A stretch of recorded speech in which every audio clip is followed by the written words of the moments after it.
Hello and welcome to the Paint Pod, where we dive into the vibrant world of art by chatting with amazing artists about their life and their work. My name is Sarah Hodgkins. I am a muralist working at Charlotte Designs and now, of course, a podcaster. My guest today is the absolutely wonderful Alexandra Buckle. She is a lino print artist based down the road from me in Bicester. And if you've not seen her work, please go and look at it. It's absolutely astonishing. I mean, there is no other word to describe it. In fact, I'm going to say hello, Alexandra, first of all. Hello, Alexandra. Hello. Thank you again for being here. This is an absolutely true story. So my son, who is interested in art, has taken a really keen interest in all the artists that I've interviewed so far. And I told him last week I was interviewing a lino cut artist. He was like, oh, great. What's her name? So he's going onto his phone and he went, I don't think I've got the right Alexandra Buckle. And he showed me the phone and I was like, yeah, no, that's her. And he just went, they're lino prints? Do you get that a lot? Yeah, I do. Yeah. People would say, oh, I thought it was a photograph, or I can't believe you've done that. Or, yeah, I Absolutely. Do. Yes. I mean, I'm not surprised. Absolutely incredible work. I adore lino print. I always have. I studied a little bit at school and at college. But I'll be honest with you, the holes in the fingers were an issue for me. I faint at the sight of blood, so I spent a lot of time flat out on the art room floor, which is never a good thing. So my question to you, first of all, is why lino print? Why lino cut? Well, it's something I'd done as a child, like I think a lot of people do at school. I did have a lino printing kit at home when I was a child as well, but it's not something I really gave much attention to for a long time. Okay. I used to like painting. I did a lot of painting at school throughout GCSE, A level. But I ended up doing a degree course which wasn't painting, it was making, craft. I sort of came back round to painting after that, and then that led on to the lino. I did a day course with somebody locally who'd sort of read about this lino reduction technique in a book. I thought, oh, we should all have a go at this. It sounds amazing. And I thought, oh yeah, that sounds fun. You know, I'd done a little bit of lino and I knew I liked it, but I hadn't had great results at that point. But the thought of being able to do more colours in one go was quite exciting. So we did this day course where we all sort of modelled through it a bit, really, reading the book together. And I was just sold from then, really. That was it. That was me. And from there on, I sort of continued doing it at home on the dining table and hanging prints up on the stairs. And so I had this vision of your house at that time, just these little washing lines of prints hanging up. Little washing line of prints running, like, you know, had one of those stairs that kind of comes into the living room, you know, I know exactly small house. So but at the time I was making jewelry. That's what I was doing. So the degree course has sort of led to that, but I still really liked painting and making 2D art as well, and that's why I was doing these other sort of painting classes at the time. But yeah, no, it sort of all happened by accident, really. It sort of married together the craft element that I'd done at university and the sort of more 2D painting art side that I was quite familiar with already. It sort of married it all together for me. And that's quite a recurrent theme, actually, talking to the other artists. It's very rare that actually someone sets out with a specific goal in mind of creating in a certain way and then goes on to just do that. It's always a pathway and not a straight one. No, never straight. But I kind of feel like anything you work on can lead back into something else. Any skill that you learn in any art or craft can feed into something else. The work I was doing at university was very much positive and negative. I really liked cutting metal and cutting shapes out of metal and making sort of fine kind of patterns within the metal. And I was sort of making jewelry that way. But very much the same kind of method as the positive and negative you get with a lino cut as well. You're sort of taking bits out and leaving bits behind, you're figuring out what to leave, and so it all kind of joins together in the end. And I'd done so much painting that I was able to approach lino in a more painterly way than I think a lot of people do. Yes, I would agree with that. So I like to talk to artists about their upbringing. I'm very interested in how art features in artists' upbringing, and it varies enormously, which in itself is interesting. Tell me a little bit about how art featured in your life when you were growing up. Did you have artists in the family, or was it something that just came from nowhere, if you like? I think in a way it was a way for me to escape, little jobs I was asked to do. I was very good at doing my homework because it meant, oh no, I've got homework to do. I can't possibly help with that. So partly that. I always liked doing something. I was the sort of kid that was really easy to buy for, because someone would just buy me a kit, of some felt to stick on something, or something to scrape, or some mosaic thing to stick together. I was very much, doing any type of kit, so that was easy for people. They just used to buy me something that was involved putting something together, and or creating an image or picture or something, and then I was very happy.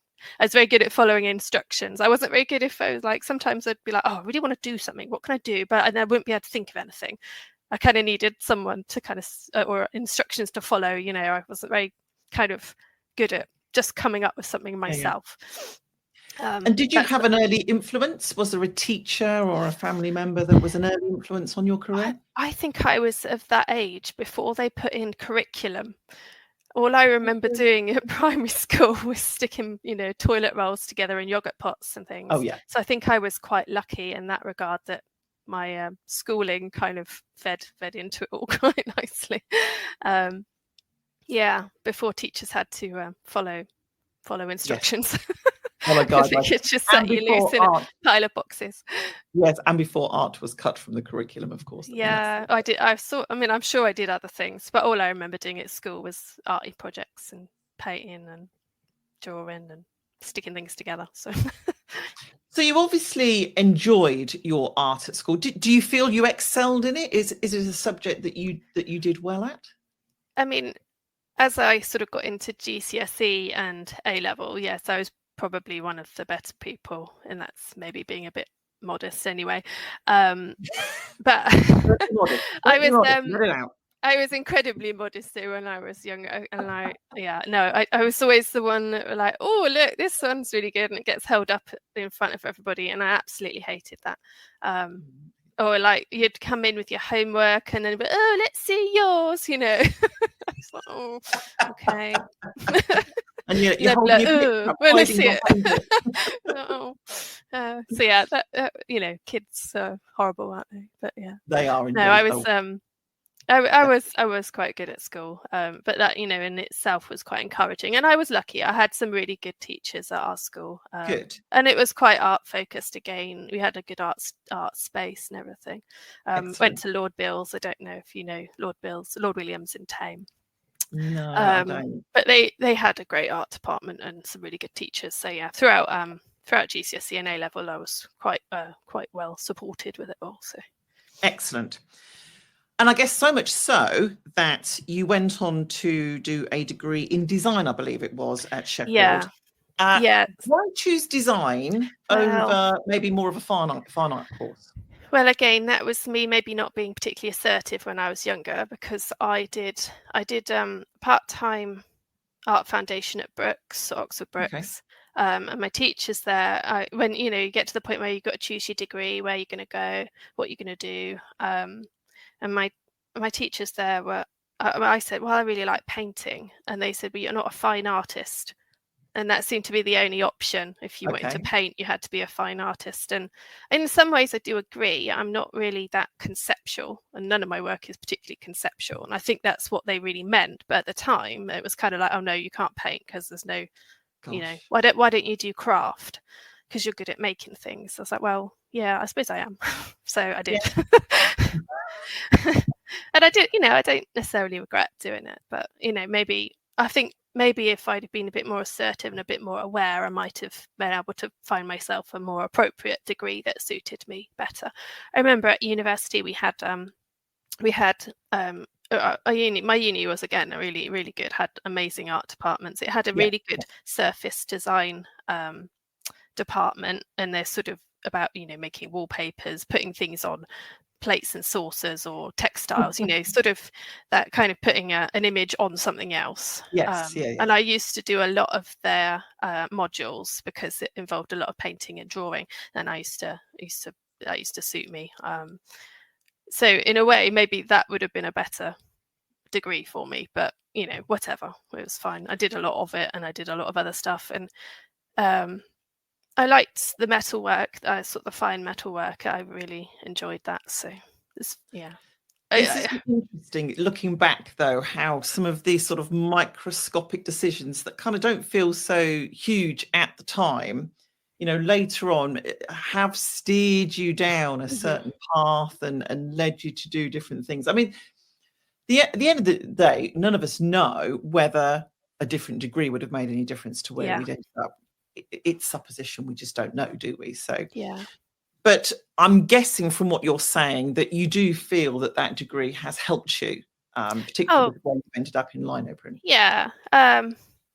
In a way. I mean, I think I probably could have got to the same solution via a different route. I'm sure. But I don't regret the degree. It's an experience in itself, isn't it, just going to university? And I was lucky again with my age and just being a little bit early. I don't have a massive student loan debt to worry about. I mean, I do have one, but not to the scale that people have these days. And I don't think it would have been a wise choice to have done that degree if it would have meant the huge sums of debt that students have now. So probably wouldn't have gone that route if we hadn't have had some assistance or as much assistance as we had. So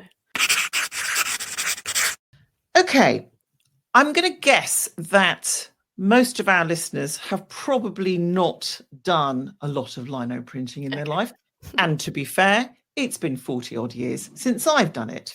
So I'm really interested in the process.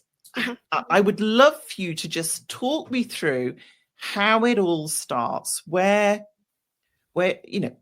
me through where it all starts.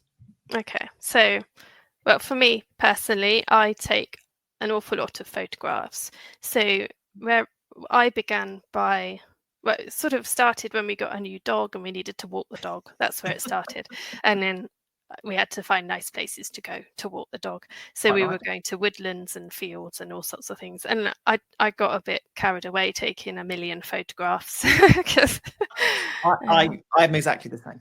So that's where it starts for me. It's normally a photograph of somewhere I've been out, and it can be literally as local as I've got a park like 2-minute walk from me. And a lot of my recent prints are just from that park because of recent lockdowns and things like that. I haven't been able to get quite so far. So, but to be honest, it doesn't really have to be that special. It just needs to have a little bit of something about it and some good lighting or something, and then I'm interested in it. Okay. It can be any old tree, really, as long as it's a reasonably nice shape and it has something interesting about it. I don't know. So there's nothing ever that groundbreaking about the subject matters I pick. But yeah, so for me, it starts with a photograph, and then I print that photograph out so matches the size of my lino. Trace it off the bits that I want. I'm quite selective sometimes. If I don't like where a tree is, I might edit it out. At that point where I'm doing the tracing is a point where I can edit things I don't like so much, or omit things or add things in sometimes. And then that tracing then gets sort of flipped over and transferred onto the lino. And then that's your design, like the opposite way around. So anything on the lino has to be the opposite way around. It has to look back the to front, opposite. isn't it? Yeah, it has to be back to front. So that's a nice, easy way of switching it over. So it's the other way around. And then the reduction technique, which is what I do, involves several stages. But in its basic form, lino cut involves removing the areas you don't want to print with gouges, like different shaped gouges to make different marks. So you cut away what you don't want to print, and then you can ink up with a roller the areas that are in relief. So lino is a relief printing technique. So you're inking up the relief of the block, and that's what you print. And then, of course, when the paper goes back on top of the block and you peel it off, the image is flipped again to be the correct way round. With reduction, I'm sorry. Go on, carry on. No, carry on. So with reduction, you're doing that process, but you are repeating it. So you do that process for your first color, and then when you've printed as much of that first color as you need, you then recut the block, cut more areas away, and at that point you're cutting the areas that you want to stay that first printed color. So it's all very much backward. And then you print in a new color, and then you cut that bit away, and then you print in a new color. And sometimes, my prints can go up to like 10, 15 layers, something like that. Wow. It's a bit crazy. I mean, I'm not surprised looking at some of your work that there is that many colors in there. Mm-hmm. So it's the same piece of lino. Mm-hmm. You are just, if you like, removing more of it. More and more. Yeah. So that's where the reduction comes in. You're reducing the block. Gotcha. At the end, all it will print is your last color. So you're almost starting off. So when I'm painting a mural, for instance, the way I approach it is I'm doing the background first and I'm slowly coming forward to the foreground. But you're almost doing it differently. You're doing whatever color you have most of first, and then the color you have least of last. Not always. Have I got that right? No, I've got that right. Not always. You can do it like that. I mean, I think when I'm teaching, what I tend to say to people is really you can do it in any order. If you're using opaque ink, you can layer over what you had before. If you've got transparent ink, you have to be a bit more careful what order you're putting your colors on. But if you use opaque ink, which is like I use, you can jump about. Sometimes I work foreground to background, sometimes background to foreground, sometimes a bit of both. I don't always have that much of a plan when I start, other than maybe I'll tackle this bit first and then I'll come to that later. But there's lots of different ways you can approach. You can kind of go light to dark, dark to light, foreground to background, background to foreground, bright to less bright. Okay, so it's more flexible than actually I thought. You can tell it's 40 years since I picked it up. Can't you? It can be quite flexible, but it's a confusing process. So there are easier ways to approach it. There is, and it's one of the reasons I think why I'm so fascinated by it. How do you get yourself in that creative mindset? Are you someone that is working every day, producing every day, or are you somebody that has sort of days of collecting information and then days of output? Well, I think in an ideal world, I think all artists would say, "Oh yeah, I do creating every day," but in reality, that's not how I operate. I think when you work at home and you work for yourself, you kind of have an infinite way of organizing your time.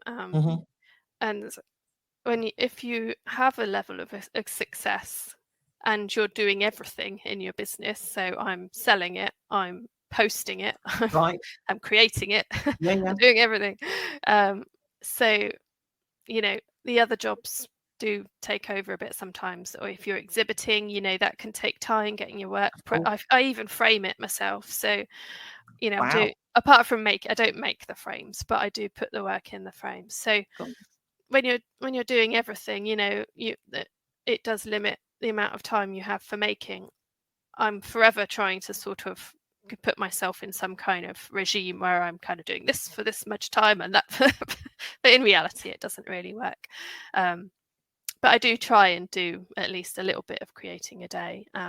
In terms of collating things to work from, I never run out of photographs. No, I've got so many, and in fact very often I will think, right, I'm going to do this print and then I might do this one as well to go with it, and I very rarely get the second or the third of that kind of I don't know, say sunflowers, for example, I had maybe 2 or 3 that I would have liked to have done, and I got 1 done, That's just the Yeah. way it goes. And you meet, they take a while. They take maybe 1, 2 weeks, sometimes 3, 4 weeks to do. So by the time you've got to the end of the process, you're kind of ready to move on to something else, or just, the season changes, you get a different photograph. I don't know.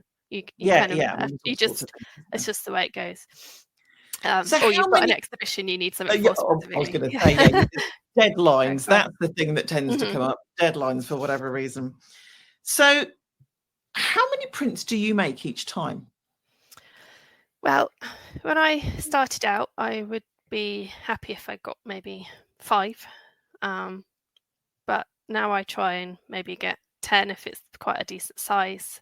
I'll go up to maybe 20 if it's a bit smaller. So still not many. No, There's so many layers and colours in them, and so much work in each one, that if I was then printing, because you have to print them all as you go. You can't go back and print more later if you're reducing your block. no, of course, of Um, course. so for me to get it done in a sane amount of time, I don't print that many. I'd rather print a new print than have 50 of the same one. And in truth, there'd be some prints that you would be able to sell 50 of, but then there'd be plenty that you end up with stacks and stacks. And you can see how big my room is from the Yes. video. It's not huge, and I don't have that much space to be storing reams and reams and reams of prints that might not sell. Some of them are really popular and then others aren't, so if you've got 50 of each one, that starts to really stack up. You almost start to need storage space then, don't you? And Yeah, and I think all exactly. artists, we all struggle for Yeah, storage space with canvases that, yeah. we I don't want to could let go easily of. I could easily use 6 times the amount of space I've got and still feel like I could do with a bit more. I just you expand to fit the space you have. When I was working on a Yeah. dining table and hanging prints on a stairs, I was maybe doing 5 or 10 at the most and working small. You get a bigger space, you can work bigger. You get an even bigger space, you can get a really big press and work even bigger. But that's not happened yet. I was going to say, presumably there are parameters with lino cut Mm, that restricts the size of yeah, art that you are producing. So, what is the sort of biggest and yeah. I guess the smallest that you So produce? if I move to the side on the video, Yeah, you can see my press, and um, that's 50 centimeters 50 across. And I think, centimeters. Okay. yeah, so that limits the width of the paper. It can go longer. Yeah. Um, but my width is 50 centimeters maximum Okay. for the paper. So maybe like 40 That's a decent centimeters size. maximum for the lino. Yeah. Yeah. Okay. And do you ever create prints of your prints? Because I noticed you've got some sort of notelets and greetings cards and things Um, on your website. yes, I do greetings cards of them. Generally, I only start to make greetings cards of them if they've kind of been displayed a little bit already. I don't like I to have a card of it, if it's brand new straight got away. you. Um, I keep toying with the idea of doing some sort of reproductions of the older pieces, because certainly there are some images that are really, really popular that, sold out years ago. And I could definitely sell them, but it's kind of like, do I do that or not? Mhm. It kind of feels a little bit like cheapening them. But also, if you go smaller than the original, then that's probably okay. But I do the cards and I do calendars every year. Oh, I do okay. a calendar, yeah. And I am sort of on the edge of maybe getting some reproductions done of some of the older popular things as well. Do you know, I don't think there's anything wrong with that. And I know it's something artists do wrangle with. It's like, is that going backwards? As an artist, you are continually wanting to go forward and improve Hmm. and develop your practice. But I don't know, if something's popular, if people like it, if Hmm. they connect with it, I'm not sure there's anything wrong Yeah, with and you do need to releasing make it some again. money to carry on, really, Well, don't you? exactly. At the end of the day, we have to be commercially minded about Hmm. this. We've got Yeah. to, put wine in the fridge and food on the table. Absolutely. So, we have to think commercially. So Mhm, I think it is always a balancing act between being commercially savvy mhm. and being creatively expressive. Yeah, I agree. I think so. So you've explained the lino cut process to me. What is your favourite bit of that process, and what is the bit that really annoys you? Or is there a bit that really annoys you? Maybe you Well, love it all. I used to really find the preparation a bit tedious, cutting your paper, getting your image on the lino. I used to use this kind of vinyl, which wasn't quite the same as the traditional lino with the hessian and on the back. Excuse me. Yep. I used to prefer it, but I didn't really like getting the image on it, and you had to use kind of like a Sharpie or something to get your Yeah, image yeah. to stay on there, and it just wasn't a very pleasurable experience. But I don't really know what the catalyst for it was, but I started to go back to traditional lino, and I much prefer getting the image on the traditional lino. I can use Indian ink on it, use a dip pen, use a paintbrush, so it feels much more like I'm creating an artwork on the block Got you. before I even start, and that for me now has made that process much more enjoyable. But that used to be the bit I didn't like. I really love mixing colors. I will spend maybe an hour mixing a color to get it the way I want it, and I do like little swatches of it. And most people would look at that and say, "Well, you've just done 10 colors exactly the same." I was like, "No, that was just ever so slow." But to be That honest, one's slightly more yellow. That one's slightly more blue. I'm not sure it really makes that much difference to the finished piece. It's still fine, Oh, I but to me, it disagree. has to be just right. So that's something I will spend some time on. The cutting is enjoyable. The printing is enjoyable. I'd say if you don't make yourself try and do like 50 of them or whatever each time, because that can get really tedious if you're printing loads of them. I like all the processes now. I like all the stages. I was going to say that taking them off the press, and I do follow quite a few lino artists. As I said, it's something I've always loved, and a few kind of do that sort of reveal as they take it off the press, and that's, I suppose, the equivalent of my revealing the mural to the client. It's that wow moment. It's that oh my god, look what I've produced moment. So that must give you some sense of satisfaction. Certainly, that's the exciting bit with reduction, because you don't really know what you're going to end up with, which is another reason I don't tend to do that many, and I like to get to this resolution quickly. Each layer is exciting because you don't know quite what you're going to peel off for that first time. So certainly that is part of its appeal, I think, when you sort of try a different color, or but whenever you put a new color on, it affects the colors that were there before. Of course, yeah. So it kind of, I don't know, at every stage it's like, oh, it's quite fun. And do you ever take it off and go, oh my god, that is hideous, that is not what I wanted? Sometimes. In the bin? Yeah. No, never goes in the bin. I've never put anything in the bin. Oh, interesting. I never put anything in the bin. No, I've never felt the need. I never hated anything that much.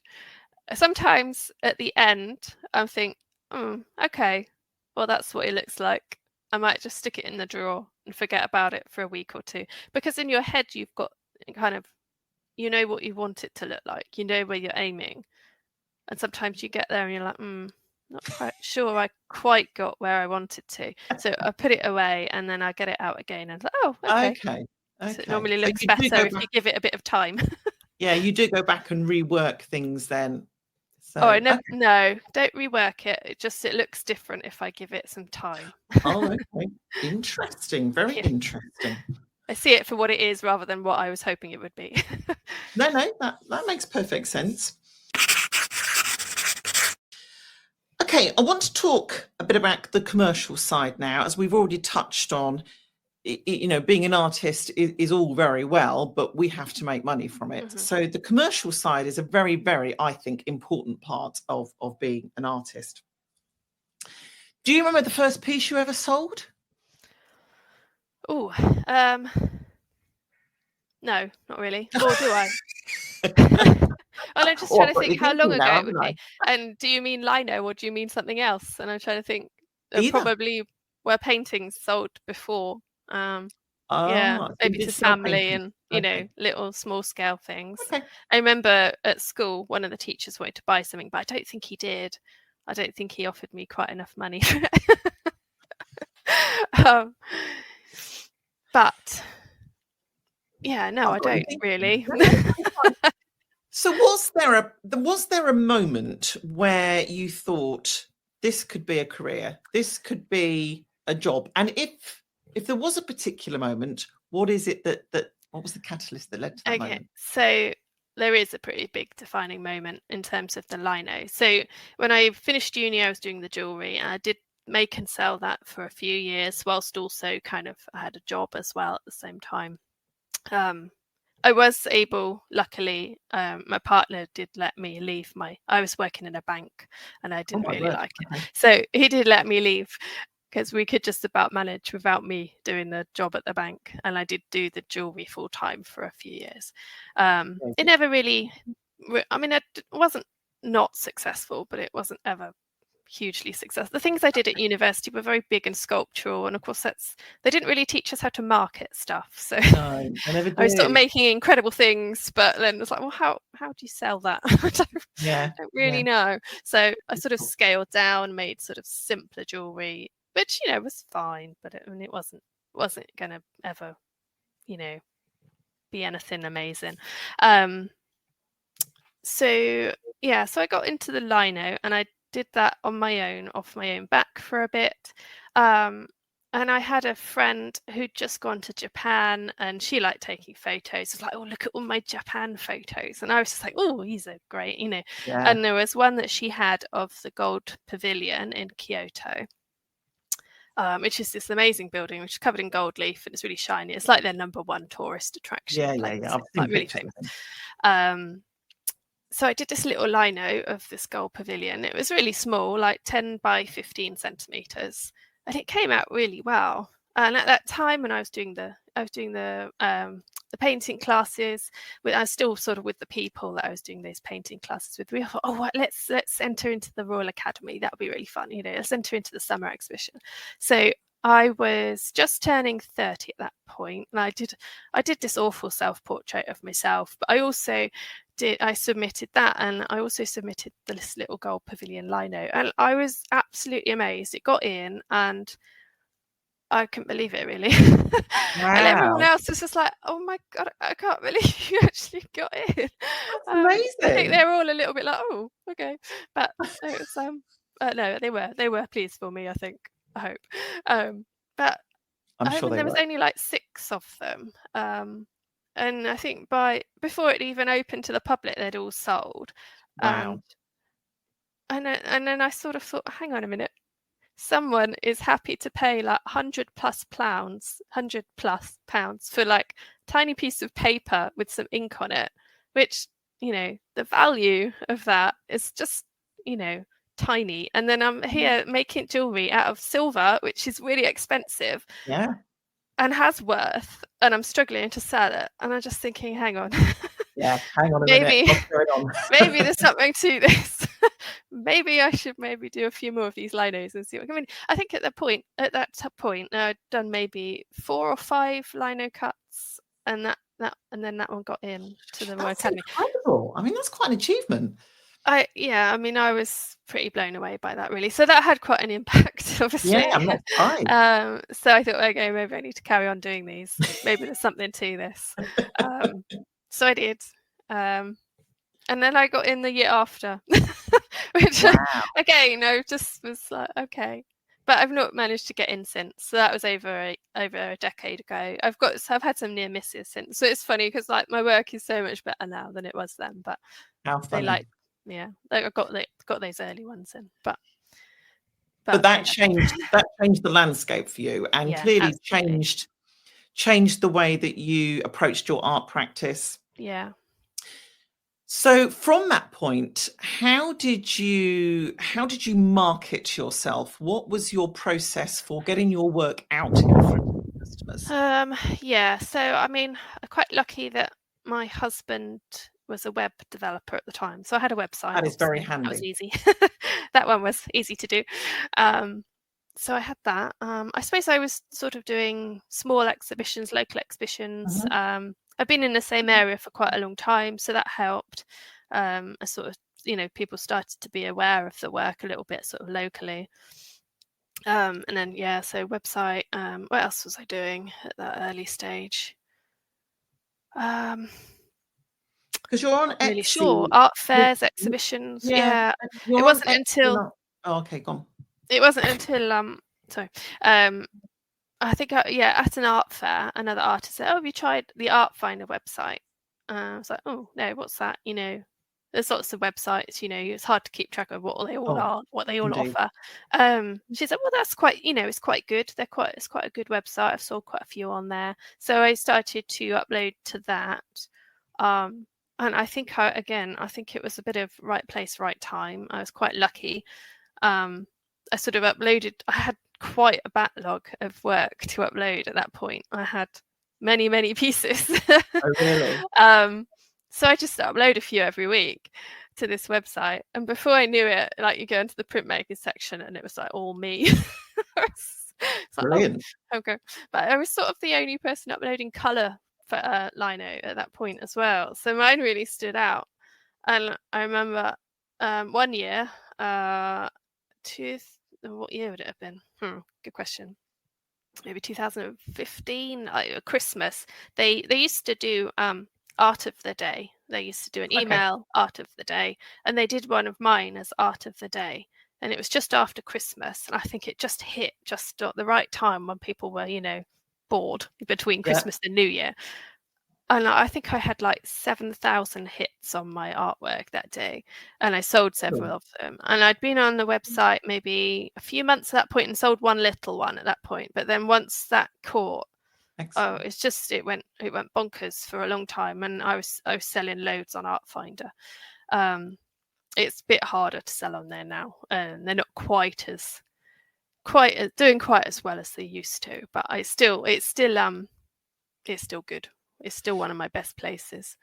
Interesting. And how do you manage all those different channels? Because, if you've got lots of different places where you're selling, you've got your website, you've got your Etsy, you've got your Art Finder. Do you sell directly from Instagram and Facebook as well? Oh, yeah. Sort of send people to my website from them. Yeah. You've got all these channels that you're managing. How do you keep on top of them all? Again, I'm quite lucky that my husband was able to show me how to make a database. So there's a lot of luck involved. Very handy. So I've got a database, and it's all on there. And wow. So every print is on there, so I know where it is, where it's going, what I'm doing with it, when it's sold, who it's sold to, if I know, and then GDPR came along and I had to delete some of it because I had a bit too much info on there, so I had to delete some of the information. So I've just got names now. But yeah, no, it is very helpful. Yeah. To know exactly. And I think for me, if I didn't have that, it would absolutely be a nightmare to keep track of everything. Definitely. Yeah. And do you make a point of keeping in touch with your customers? If they are on my mailing list, then I email them maybe every 6 weeks, 2 months, something like that. They don't get them that often. No, that's enough, I think. Yeah, I think so. You don't need to be bombarded, do you? So I just kind of update them with any new work every so often, and I send a few more emails when I'm doing more exhibitions. They tend to all come at the same time of year for me, so they get a few more emails at that kind of time of year, and then a few at Christmas and things. But update them with new work if I'm doing workshops and any exhibitions and things. Very good, very good. And do you have collectors? So do you have people that have bought from you consistently over the last 10 years or whatever? Yeah, definitely. Yeah. Some people have filled their houses. I find it really interesting to see which ones they've put together as well. I quite like that. Oh, very good. So how does it work with pricing and prints? I've touched on pricing with all the guests that I have talked to so far, because it's such an important part of the artistic commercial process. And I'm guessing that the pricing for prints is different from what I do, which is virtually 100% commission based. Yeah. So when you're not selling a one-off, it is easier because you don't have to sell it for as much to each person. If you've got 10 of something that took you a week to make, Yeah. As opposed to one of something that took you a week to make, you can charge a lot less for it. And I think that's why prints are very collectible, because they're just a bit more affordable. That being said, sometimes some of the exhibitions I hang my work next to people that are charging less for their work than I am for my, piece of edition work or whatever. But We're always going to get that. That's because I do these small exhibitions and these local things. So, but yeah, no, prints are good in that way, that you can charge you can divide the price up by how many you've got.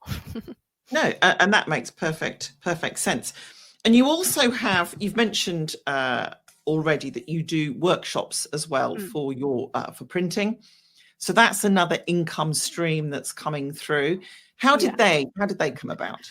Let me think. So quite early on, I started to do private ones at home. I can't remember what the catalyst for that was. Perhaps somebody asked me or something. Makes sense. But certainly I'd done group ones a little bit. At the place where I was doing the painting, actually, I did do some classes there to start with. So that was probably one of the earlier things I was doing. But the private ones were very good. I probably had 100, 200 people, maybe more, like here in this space, like working. I could never really fit more than 2. I think I squeezed 3 people in a couple of times, but mostly it was just one-off, one person at a time. That's but incredible. they did start to fill my diary a bit. You had to be quite disciplined, otherwise I felt like my diary was full all the time, and it was sort of hard to fit myself around it all. COVID, of course, put a stop to that. So, and I didn't sort of revive them after that, because I changed my room around a little bit and squeezed more furniture in, and I didn't really have as much space to fit people in as I did have. And I think actually I'm happy doing group ones now anyway. So that makes perfect sense. To those. And is it difficult to teach someone to lino cut? I mean, I'm just asking for a friend. No, I mean, I don't think so. Most people come away with something they're really, pretty happy with. So, and I did used to, put people through their paces a bit. I would make them do maybe like 4 or 5 colours in a day, which they had to work really hard.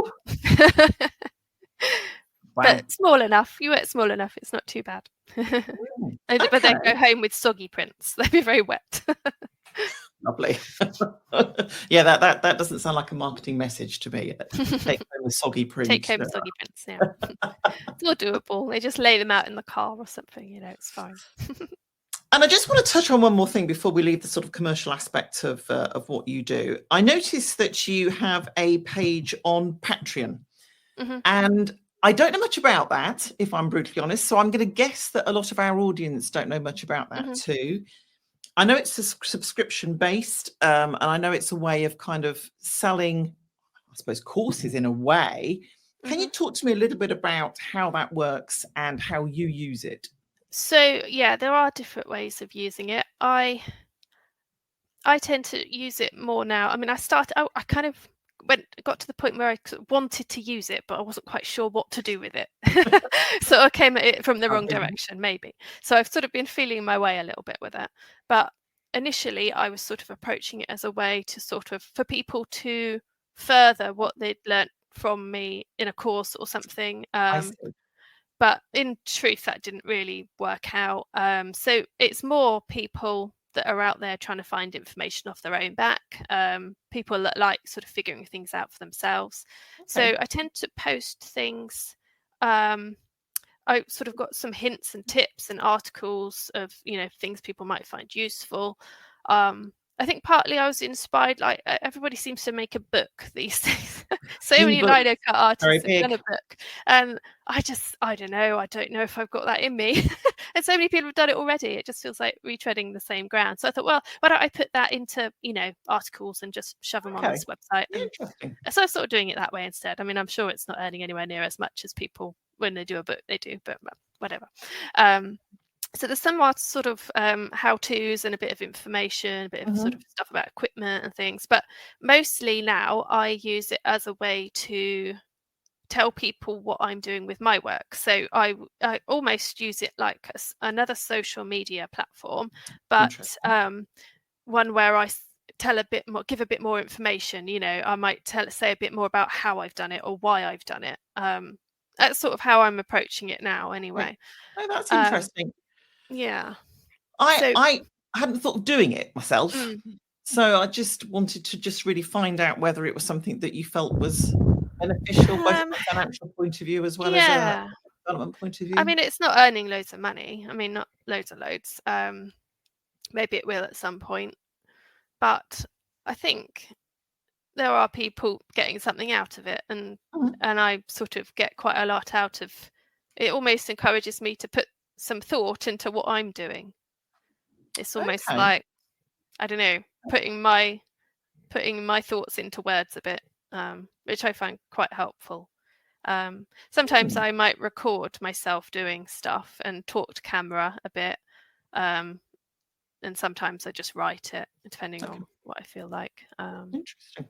Yeah, I think that's something that's definitely worth having a look at, from both a personal point of view and yeah. I obviously mean, for our listeners as well. So no, yeah. thank you for sharing that. That's That's okay. I really mean, you might useful. start by following some people on there. You can Yeah. follow people for free now. They sort of they've changed it a little bit over the time I've been using Okay. it. You can follow people for free. So I'm trying to put a few more posts on that, aren't for the paid people as well. Gotcha. But Okay. Okay, I just want to finish off then by talking a little bit about your inspiration for your work. Obviously, we've talked about your beautiful landscapes, and I notice you've done the same view at different points of the year. So the Robin Hood's Bay one, for mhm. instance, it's the same view, but in with different times of the year. Um, what is it that really excites you? What are you trying to achieve through Mm. your art?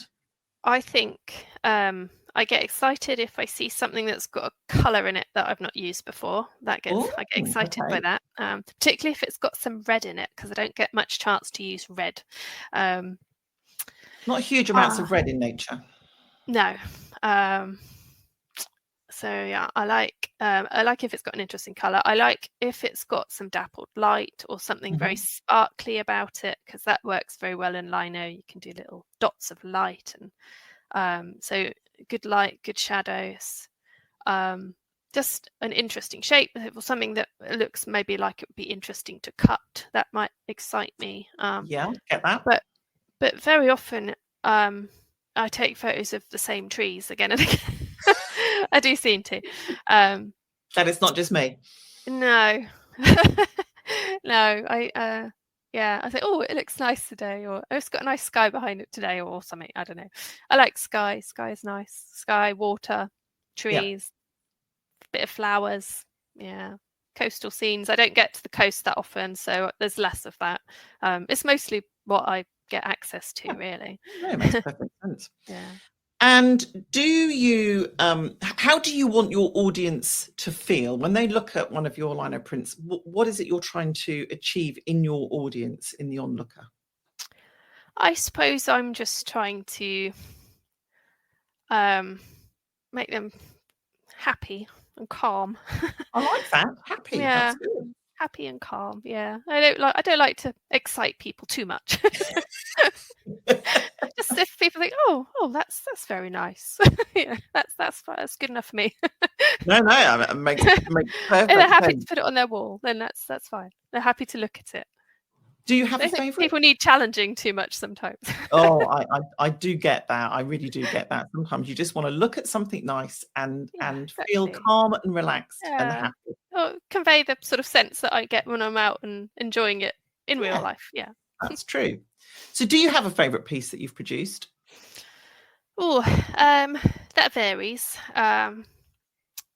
Sometimes it's one of the newer ones. Sometimes it's something a bit older.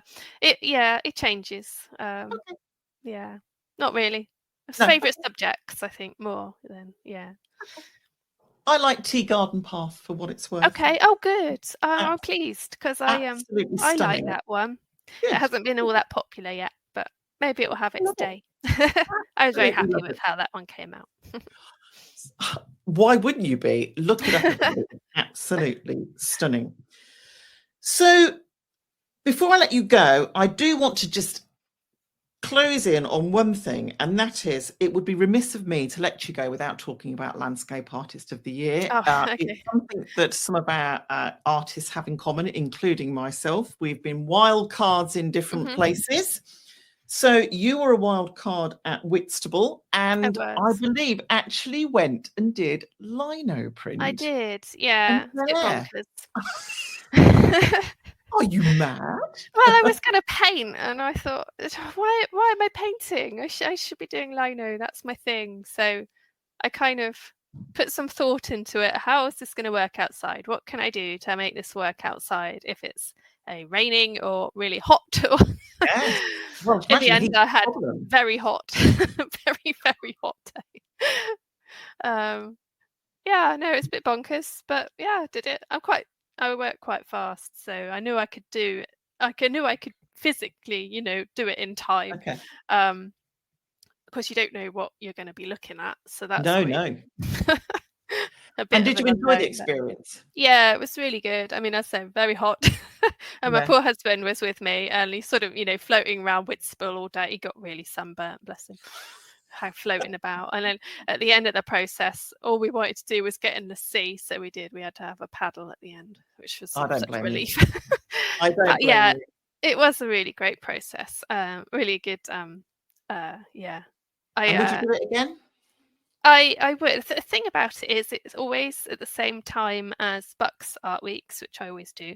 So I kind of have to think, well, can I juggle both? I would do it again if I was in a pod. I don't know if I'd do the wild card again. I feel like That's I've how ticked I that feel. one off. Yeah. Yeah, If I yeah. got in a pod, then that'd be great. Though I haven't applied this year. I haven't decided if I'm going to apply this year. As I say, it Okay. always clashes with Bucks Art Weeks, which is a bit of a nuisance, but because you don't know where you're going to end up needing to go either. And I'm not That's the much of problem. a driver, so I have to again enlist help of hubby for that bit. So helpful, isn't it? Yes. It's very helpful, yes. So lastly, what's coming up for Alexandra Buckle? What have you got that you would like to alert our listeners to? What's coming up that we can look out for? So very locally, I very nearly always do a show called Brill Art on the Hill, which is at a local primary school. So that is Fantastic. in March. And then May, I very often do Oxfordshire Art Weeks, and Yeah. I am in Oxfordshire, so Yeah.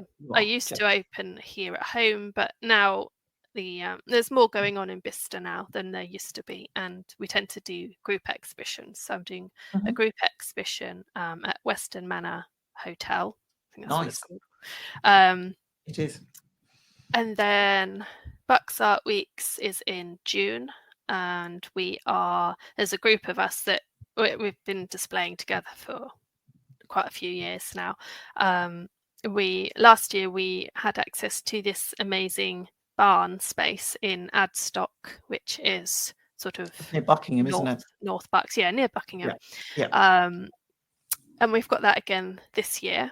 So Excellent. there's that, and then I don't think I've got anything else confirmed after that. Last year I did Compton Verney Print Fair. I'd quite like to try and do that again if I can. That was September, I think. Okay. We'll try and get some links about that yet. Yeah, we'll try and get some links to some of these on the show notes that goes Great, out to the thank you. podcast so that we can get people to come and see your work in real life. Alexandra, you've been an absolute delight. Thank you so much for coming onto the podcast today.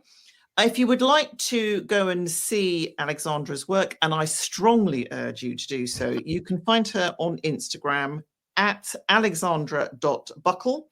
And the website is still going strong, alexandrabuckle.co.uk.